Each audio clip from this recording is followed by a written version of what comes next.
हाँ हाँ जी बच्चे, अब हम provision for bad and doubtful debts के बारे में समझेंगे।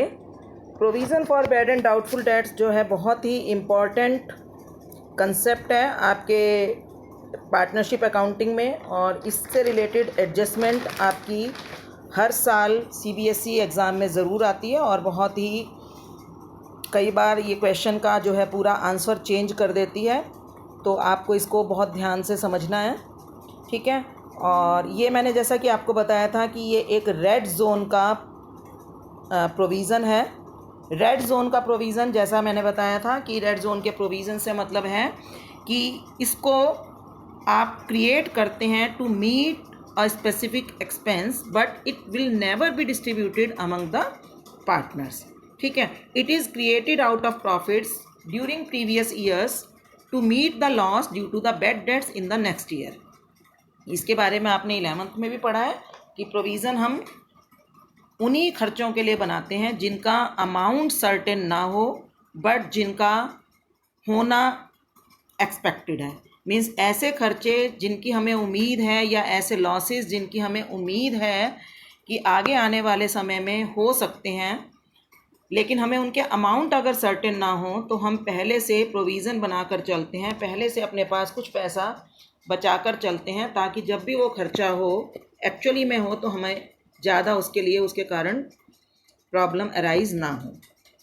तो जो provision for bad and doubtful dates है, इसमें आप देखोगे कि एक तरफ ये फर्स्ट एड बॉक्स है जहाँ पर हमने प्रोविज़न रखा हुआ है, और दूसरी तरफ लगातार हेल्प के लिए हॉस्पिटल है, दैट इज़ रीवैल्यूएशन अकाउंट। पर आपको ध्यान रखना है कि जब तक ट्रीटमेंट हमारे फर्स्ट एड बॉक्स से हो सकता है तब तक हमें हॉस्पिटल में नहीं जाना। मतलब कि हमें ये देखना है कि हमारा एक्चुअल जो लॉस है वो अगर हमारे provision for bad and doubtful dates से ही रिकवर हो सकता है तो हमें रीवैल्यूएशन अकाउंट की हेल्प बिल्कुल नहीं लेनी। ये कंसेप्ट आपने वर्कमैन कंपनसेशन में भी स्टडी किया, और इन्वेस्टमेंट फ्लक्चुएशन फंड में भी आपने इसको समझा कि हमें रीवैल्यूएशन अकाउंट की हेल्प केवल तभी लेनी है जब हमारे फर्स्ट एड बॉक्स में, या हमने जो भी पैसा रिजर्व में प्रोविज़न में रखा हुआ है वो कम पड़ जाए, तभी हमें रीवैल्यूएशन अकाउंट की हेल्प लेनी है, अदरवाइज़ हेल्प नहीं लेनी। बट इसमें और इन्वेस्टमेंट फ्लक्चुएशन फंड या वर्कमैन कंपनसेशन फंड में सिर्फ अंतर ये है, डिफरेंस ये है कि extra fund will never be distributed among the partners directly, ठीक है। डायरेक्टली पार्टनर्स के बीच में इसकी एंट्री कभी नहीं होती।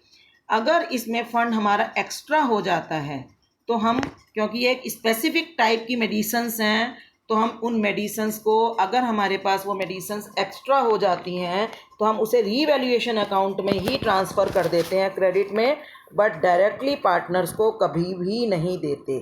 इस चीज़ को ध्यान रखना, यही इसका खास जो है प्रोविज़न है। और एक इसकी थोड़ी सी एंट्रीज़ में डिफरेंस होता है, इसीलिए हमने इसको एक थर्ड कैटेगरी दी है कि रेड जोन की एंट्रीज़, वो एंट्रीज़ जिसमें पार्टनर्स में डायरेक्टली डिस्ट्रीब्यूशन नहीं होगा, और अगर अमाउंट एक्स्ट्रा हो गया तो हम रीवैल्यूएशन में ही क्रेडिट करेंगे, और अगर अमाउंट हमारा कम पड़ गया तो हम रीवैल्यूएशन अकाउंट से ही डेबिट करेंगे, ठीक है।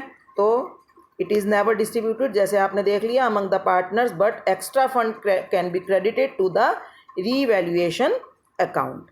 तो इसकी एक लंबी वीडियो है, थोड़ा ध्यान से देखना, वन बाय वन बहुत सारे ट्रीटमेंट इसमें बताए जाएंगे। देखिए, जैसे ये हमारा एक provision for bad and doubtful debts का बॉक्स है, और ये अनफॉर्चुनेटली खाली है। खाली means there is no balance in the provision for doubtful debts, ठीक है। तो देखिए यहाँ पर आपको दिखाई दे रहा है कि हमारा यहाँ पर ज़ीरो, कोई फंड नहीं है, कोई प्रोविज़न नहीं है, और बैलेंस शीट हमारा शो कर रही है कि हमारे डेटर्स 50,000 रुपीज़ के हैं। अब जब कि हमारे पास कोई प्रोविज़न ही नहीं बना हुआ, हमने पहले से उसको लॉस को एक्सपेक्ट ही नहीं किया हुआ, तो लेकिन लॉस तो हो ही सकता है, हम अपने पास मेडिसिन्स रखें या ना रखें, लॉस हो सकता है। तो देखिए यहाँ पर इनको 3500 रुपीज़ का लॉस हो गया। अब लॉस होने पर आप क्या देखेंगे, एंट्रीज़ देखो कैसे होगी। पहले तो आपको एंट्री करनी होगी उस बैड डेट को उस लॉस को शो करने के लिए कि हमें लॉस हुआ। और ये जो एंट्री है bad debts account debit to debtors account, ये एंट्री हर हालत में करनी है। मीन्स उन्होंने प्रोविज़न बनाया है या नहीं बनाया, आपको ये वाली एंट्री तो करनी ही करनी है। Bad debts account debit to debtors account.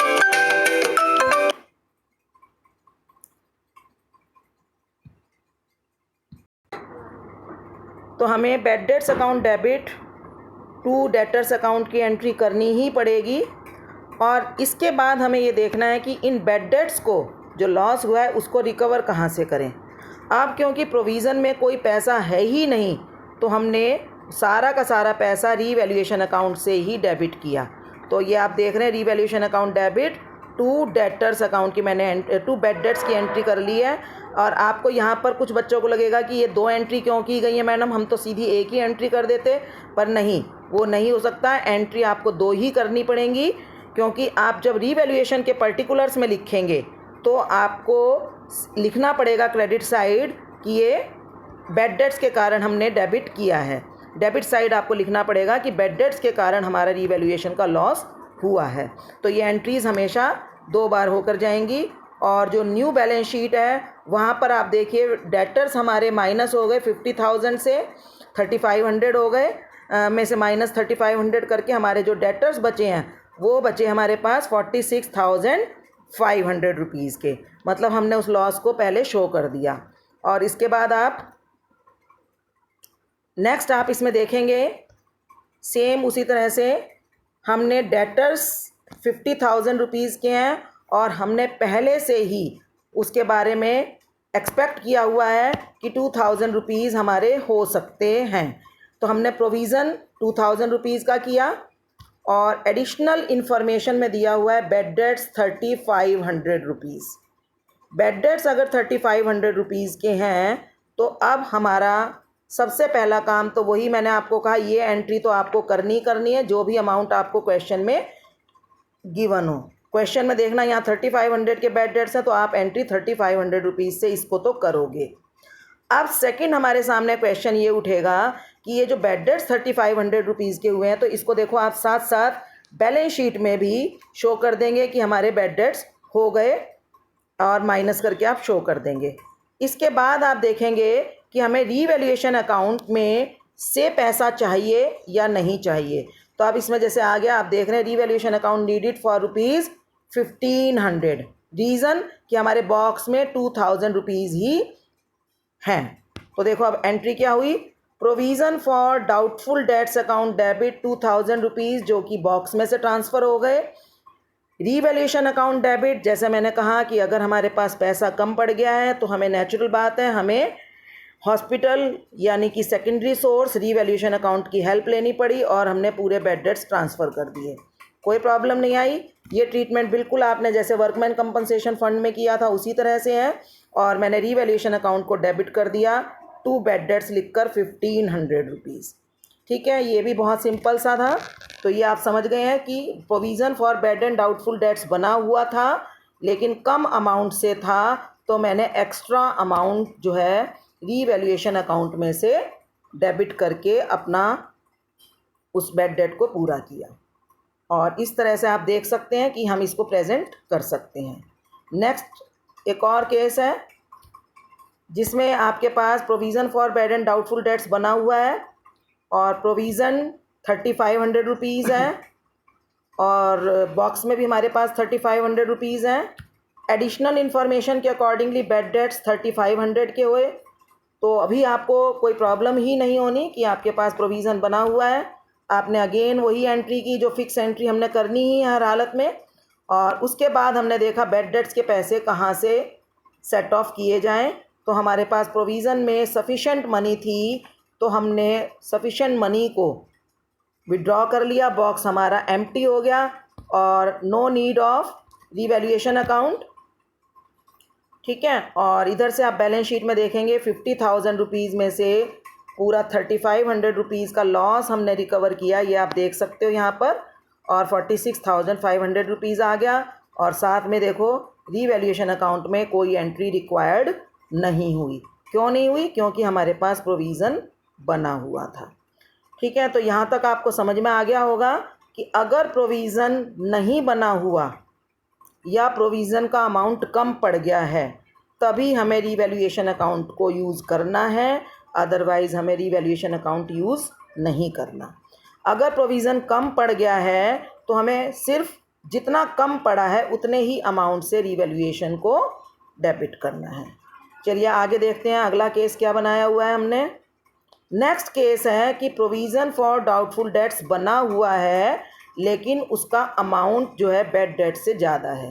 देखो जैसे डेटर्स हैं 50,000 रुपीज़ के, प्रोविज़न बना हुआ है 5,500 रुपीज़, आप देख सकते हैं इसमें, और ये हमारे पास बॉक्स में 5,500 रुपीज़ हैं हमारे पास। अब हम देखते हैं इंफॉर्मेशन में कि बैड डेट्स हैं 3,500 रुपीज़ के।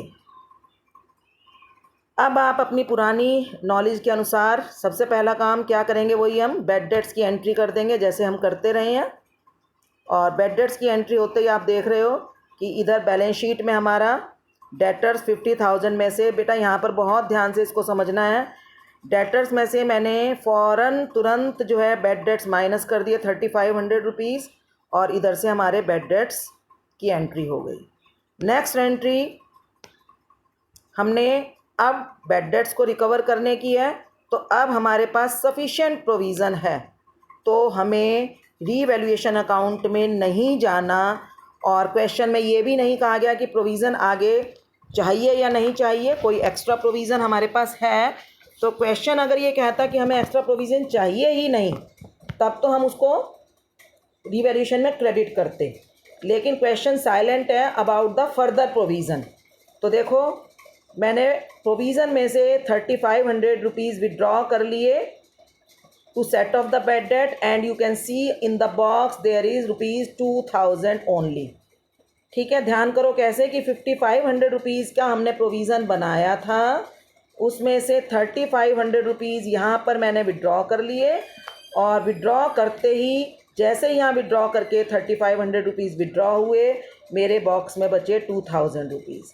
उस 2,000 रुपीज़ को मैंने अब माइनस करना है। ठीक है, और माइनस करने के बाद 44,500 रुपीज़ मेरा बैलेंस शीट का अमाउंट हो गया, ये आप यहाँ पर देख सकते हैं। और इधर हमारी नो एंट्री रिक्वायर्ड, कोई हमें रीवैल्यूएशन में ना क्रेडिट करने की ज़रूरत पड़ी ना ही डेबिट करने की ज़रूरत पड़ी। ठीक है, तो यहाँ पर ये बहुत सिंपल ही केसेस थे अभी तक। अब थोड़ा सा हम और टिपिकल की तरफ चलेंगे। यहाँ तक आपको समझ में आ गया हो तो आप जो है अपने सारे कंसेप्ट्स दोबारा रिवाइज़ कर सकते हैं। इसके बाद हम आगे चलेंगे जहाँ पर हमें प्रोविज़न्स,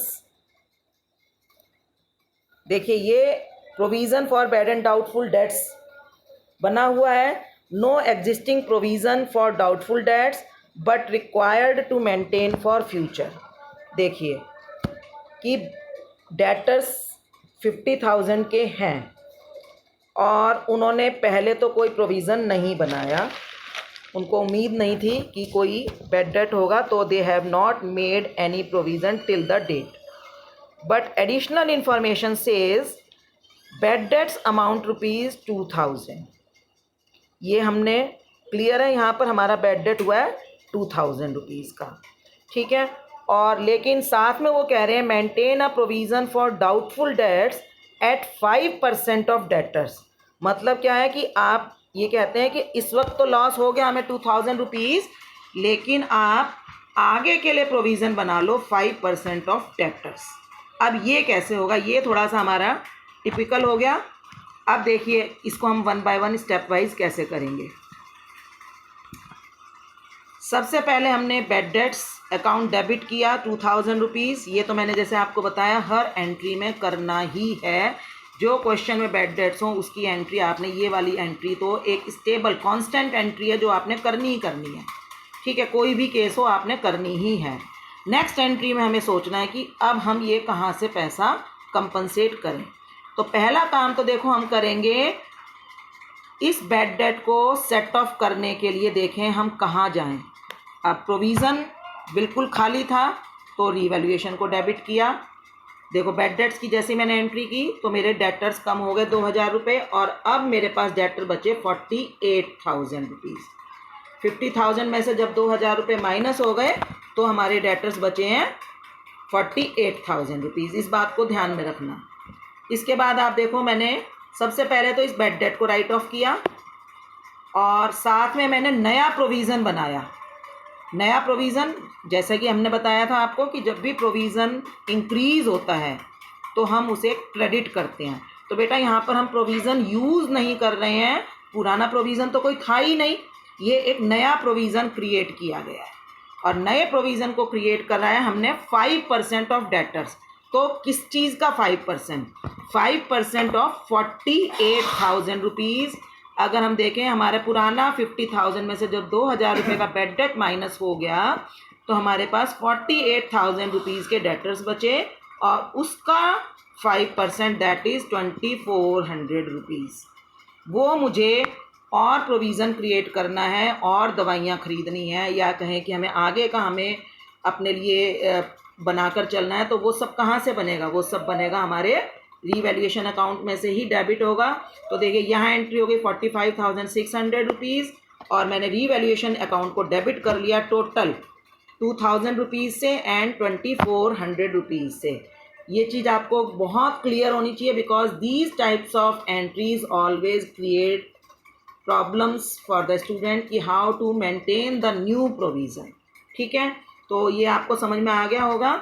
और ये देखिए आपके रीवैल्यूएशन अकाउंट में भी देखो बेटा दो तरह से एंट्री जाएगी, दो फिगर्स के साथ देख रहे हैं आप। जैसे रीवैल्यूएशन अकाउंट डेबिट हुआ तो देखिए एक तो हुआ है बेड डेट्स के कारण डेबिट, तो वो मैंने 2,000 रुपीज़ शो कर दिया और साथ में मैंने ये देखिए to provision for doubtful debts के कारण 2,400 रुपीज़ डेबिट हुआ, ये भी मैंने शो किया और टोटल जो डेबिट है रीवैल्यूएशन अकाउंट वो हो गया 4,400 रुपीज़ से टोटल डेबिट हो गया। तो इस चीज़ को आपने बहुत ध्यान से समझना है कि ये क्या हुआ। और अब आप देख सकते हो बॉक्स में भी हमारे 2,400 रुपीज़ जमा हो गए जो कि पहले बिल्कुल ज़ीरो थे। ठीक है, ये 2,400 रुपीज़ नया प्रोविज़न है, पुराना प्रोविज़न नहीं है, जो कि आप यहाँ देख सकते हैं बैलेंस शीट में भी नज़र आ रहा है। ठीक है, तो ये वाला कंसेप्ट आप आगे अभी मैं और इलस्ट्रेशन करवाऊँगी, तब तक आप इस वीडियो को देखें और समझें और इसके बाद जो है हम नई वीडियो में आगे की इसकी और भी इलस्ट्रेशंस मैं करवाऊंगी। बहुत ही इंपॉर्टेंट इलस्ट्रेशंस है, तो बेटा इस वीडियो को बेशक आपको 2 बार देखना पड़े लेकिन बहुत ध्यान से इसको देखना और समझना।